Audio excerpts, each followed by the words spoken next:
JD Vance says he doesn't need 4 shots of vodka. Like Kamala Harris, Vice President JD Vance recently joked that he would have to be heavily intoxicated to answer questions the way former Vice President Kamala Harris does. During an interview with Daily Caller editorial director Vince Coglianese, Vance quipped that he doesn't take 4 shots of vodka before meetings, suggesting that Harris's well-known word salads might require such preparation. Vance also speculated that Harris and former President Joe Biden may not have had a strong working relationship, which possibly left her feeling less empowered in her role. In contrast, he emphasized that President Donald Trump trusts him to carry out responsibilities effectively. When asked how he approaches the vice presidency differently than Harris did, Vance responded, "Well, I don't have 4 shots of vodka before every meeting." That's one way I think Kamala really tried to bring herself into the role. These word salads.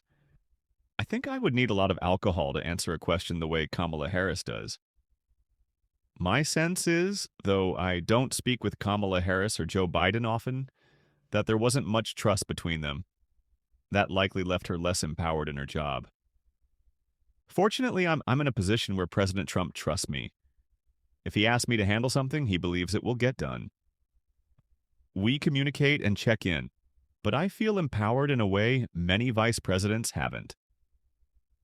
Harris frequently avoided media appearances during her 2024 presidential run, with political analysts attributing this to her tendency to deliver long-winded, unclear responses to policy questions.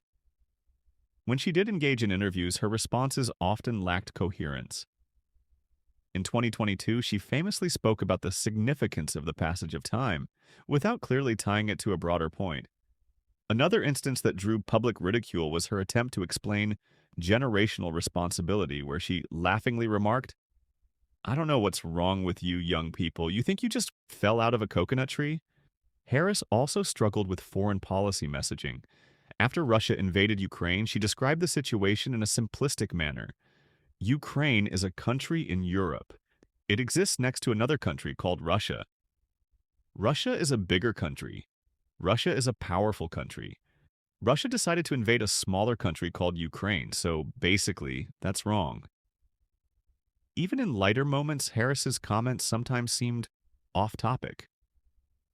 At a March 10th artificial intelligence conference, she unexpectedly brought up her love for Doritos while discussing innovation.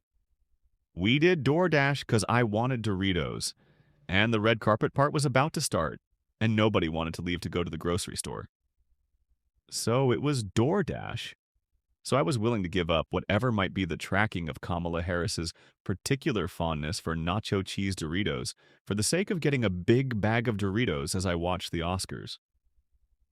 During a September interview with 6 ABC Philadelphia, when asked about making life more affordable, Harris veered into a childhood anecdote instead of directly addressing the issue.